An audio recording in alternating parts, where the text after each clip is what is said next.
Item ಯಾವುದೇ ಇರಲಿ try ಮಾಡಿ ಆಚಿ ಚಿಕನ್ ಮಸಾಲಾ. ಕಲಬುರಗಿಯಲ್ಲಿ ಈ ಪರಿಸ್ಥಿತಿ ಆದರೆ ಹಾವೇರಿಯಲ್ಲೂ ಕೂಡ ಪರಿಸ್ಥಿತಿಯನ್ನು ವಿಭಿನ್ನವಾಗಿಲ್ಲ.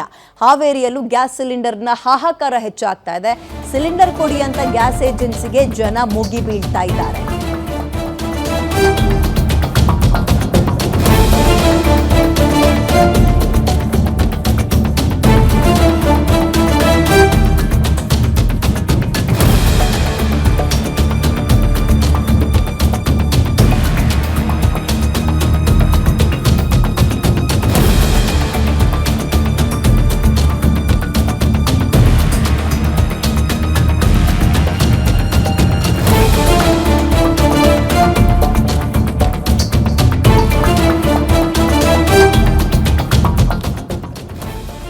ಕಲಬುರಗಿಯಲ್ಲಿ ಏನ್ ಪರಿಸ್ಥಿತಿ ಇದೆ, ಹಾವೇರಿಯಲ್ಲೂ ಕೂಡ ಸೇಮ್ ಸಿಚುವೇಶನ್.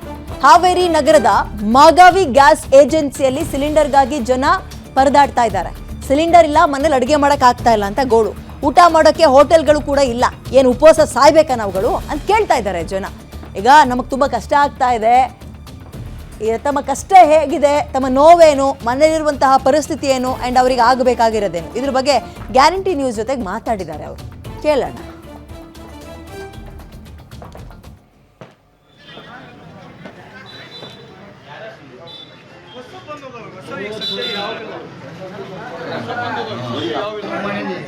ಇರಾನ್ ಇಸ್ರೇಲ್ ದೇಶಗಳ ಮಧ್ಯೆ ಯುದ್ಧ ಆರಂಭವಾಗಿ ಈಗಾಗಲೇ ತಿಂಗಳು ಕಳೀತಾ ಬಂತು.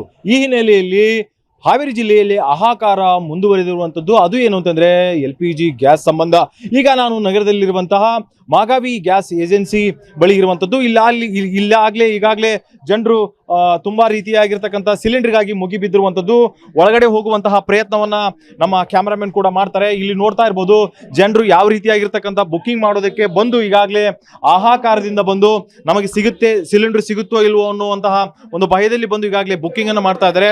ಅಂದ್ರೆ ಪ್ರತಿನಿತ್ಯವೂ ಕೂಡ ಈ ಏಜೆನ್ಸಿಯಿಂದ 1,000ಕ್ಕೂ ಅಧಿಕವಾಗಿರ್ತಕ್ಕಂಥ ಏನು ಸಿಲಿಂಡರ್ ನ ಸಪ್ಲೈ ಮಾಡ್ತಾ ಇದ್ರು. ಆದ್ರೆ ಈಗ ಫರ್ ಡೇ ಏನು ಅಂತಂದ್ರೆ ಅದು 10,000, 15,000, 12,000 ಎಂಬಂತೆ ಈಗಾಗಲೇ ಬುಕ್ ಆಗ್ತಾ ಇರುವಂತದ್ದು. ಸೊ ಇಲ್ಲಿ ಏನು ಅಂತಂದ್ರೆ ಬಂದಿರತಕ್ಕಂತ ಏನು ಗ್ರಾಹಕರೇನಿದ್ದಾರೆ ಅವರೆಲ್ಲರೂ ಕೂಡ ಕೇಳ್ತಾ ಇರೋದು ಒಂದೇ, ನಮಗೆ ಸಿಲಿಂಡರ್ ಬೇಕಾಗಿದೆ, ನಮ್ಮ ಮನೆಗೆ ಮತ್ತು ಹೋಟೆಲ್ಗಳಿಗೆ ಬಳಕೆ ಮಾಡೋದಕ್ಕೆ ಬೇಕಾಗುತ್ತೆ ಅನ್ನುವಂಥದ್ದನ್ನು ಹೇಳ್ತಾ ಇದ್ದಾರೆ. ಇಲ್ಲಿ ಈ ಒಂದು ಗ್ಯಾಸ್ ಏಜೆನ್ಸಿಯ ಇರ್ತಕ್ಕಂಥ ಏನು ಮ್ಯಾನೇಜರ್ ಇದ್ದಾರೆ ಅವ್ರು ನಾನು ಮಾತಾಡಿಸುವಂತ ಪ್ರಯತ್ನ ಮಾಡ್ತೀನಿ. ಸರ್, ಇದು ಎಷ್ಟೊಂದು ಮಟ್ಟಿಗೆ ಹಾಹಾಕಾರ ಶುರುವಾಗಿದೆ? ಪ್ರತಿನಿತ್ಯ ಎಷ್ಟು ಸಿಲಿಂಡರ್ ಅವಶ್ಯಕತೆ ಇತ್ತು? ಎಷ್ಟು ಬುಕ್ಕಿಂಗ್ ಆಗ್ತಾ ಇದೆ? ಯಾಕೆ ಇಷ್ಟು ಜನ ಸೇರಿದ್ದಾರೆ ಅಂತ? ಸರ್, ಈಗ ನಾರ್ಮಲ್ ಟೈಮಲ್ಲಿ ನಮಗೆ 1,000ದಿಂದ 2,000 ಜನಕ್ಕೆ ಬುಕ್ಕಿಂಗ್ ಮಾಡ್ತಾ ಇದ್ವಿ. 1,000ದಿಂದ 2,000 ಜನ ಬುಕ್ಕಿಂಗ್ ಮಾಡ್ತಾ ಆ ಪ್ರಕಾರವಾಗಿ ಒಂದು ದಿವಸದ ವೇಟಿಂಗ್ ಲಿಸ್ಟ್ ಪ್ರಕಾರ ಅವ್ರಿಗೆ ಡೆಲಿವರಿನ ಕೊಡ್ತಾ ಇದ್ವಿ. ಇವಾಗ ಸುಮಾರು ಈ ಯುದ್ಧದ ನಂತರ ಏನಾಗಿದೆ ಅಂದ್ರೆ ಹಾಹಾಕಾರ ಆಗಿ ಒಂದು ಪ್ಯಾನಿಕ್ ಆಗಿ ಜನ ಸುಮಾರು 12,000 ಜನ ಇವತ್ತಿಗೆ 12,000 ಜನ ಬುಕ್ಕಿಂಗ್ ಮಾಡಿದ್ದಾರೆ. ಅದಕ್ಕೋಸ್ಕರ ಏನಾಗ್ತದೆ, ನಾವು ಡೆಲಿವರಿ ಮಾಡೋದು ದಿವಸಕ್ಕೆ 1,000 ಬುಕ್ಕಿಂಗ್ ಮಾಡ್ತೀವಲ್ಲ, 1,000 ಜನಕ್ಕೆ ಮಾತ್ರ ನಾವು ಪೂರೈಕೆ ಮಾಡೋಕ್ಕಾಗುತ್ತೆ. ನೆಕ್ಸ್ಟ್ ಟೈಮ್ ಮತ್ತೆ ಇನ್ನೊಂದು 1,000 ಜನಕ್ಕೆ ಪೂರೈಕೆ ಮಾಡೋಕ್ಕಾಗುತ್ತೆ. ಆ ಕಾರಿಗೆ ಇನ್ನೂ 12,000 ಜನ ಕ್ಯೂದಲ್ಲಿ ಇರ್ತಾರಲ್ಲ.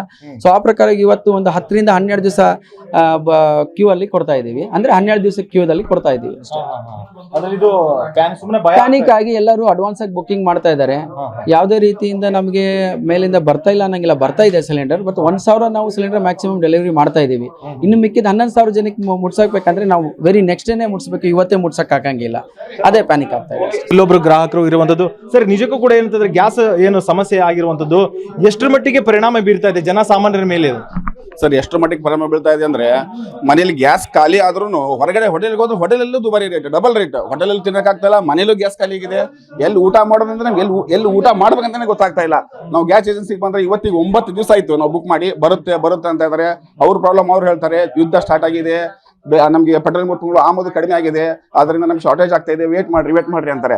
ಇವತ್ತು ಬೆಳಗ್ಗೆ ನಾಷ್ಟ ಮಾಡಿದ್ರೆ ಮಧ್ಯಾಹ್ನ ಊಟಕ್ಕೆ ನಾವು ಬೇಕೇ ಬೇಕು ಸರ್. ಊಟ ಎಲ್ಲಿ ಮಾಡೋದು? ಮಧ್ಯಾಹ್ನದ ಊಟ ಮಾಡ್ಲೇಬೇಕು. ಹೊರಗಡೆ ಇಲ್ಲ, ಮನೇಲಿ ಇಲ್ಲ ಅಂದ್ರೆ ಎಲ್ಲಿ ಊಟ ಮಾಡೋದು? ಊಟ ಮಾಡಕ್ಕೆ ನಾವು ಬೇರೆ ಆಪ್ಷನ್ ಇಲ್ಲ.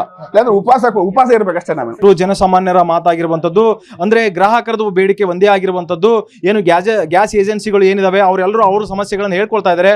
ಆದ್ರೆ ಅವರು ಪ್ಯಾನಿಕ್ ಆಗಿದೆ ಅನ್ನುವಂಥದ್ದನ್ನ ರೀಸನ್ ಕೂಡ ಹೇಳ್ತಾ ಇದ್ದಾರೆ. ಆದ್ರೆ ಗ್ರಾಹಕರು ಏನಿದ್ದಾರೆ, ನಮಗೆ ಸಿಲಿಂಡರ್ ಈಗಾಗಲೇ ಖಾಲಿ ಆಗಿದೆ, ಊಟ ಮಾಡೋದಕ್ಕೆ ಆಗ್ತಾ ಇಲ್ಲ, ಅಡಿಗೆ ಮಾಡ್ತಾ ಇಲ್ಲ, ಜೊತೆಗೆ ಹೋಟೆಲ್ಗಳು ಕೂಡ ಈಗಾಗಲೇ ಬಂದ್ ಆಗಿರುವ ನಿಟ್ಟಿನಲ್ಲಿ ಈಗಾಗಲೇ ಭಯ ಆಗಿದೆ. ಹೀಗಾಗಿ ನಾವು ಬುಕ್ಕಿಂಗ್ ಅನ್ನ ಜಾಸ್ತಿ ಮಾಡ್ತಾ ಇದ್ದೇವೆ ಅನ್ನುವಂಥದ್ದನ್ನ, ಜೊತೆಗೆ ಕೇಂದ್ರ ಸರ್ಕಾರಕ್ಕೂ ರಾಜ್ಯ ಸರ್ಕಾರಕ್ಕೂ ಏನಂತಂದ್ರೆ ಈ ಸಮಸ್ಯೆಯನ್ನು ಆದಷ್ಟು ಬೇಗ ಬಗೆಹರಿಸುವಂತೆ ಈಗಾಗಲೇ ಹೇಳಿರುವಂತದ್ದು. ಹಾವೇರಿಯಿಂದ ರಮೇಶ್ ಬಸಪ್ಪ, ಹುಣಸಿಮರದ ಗ್ಯಾರಂಟಿ ನ್ಯೂಸ್, ಹಾವೇರಿ.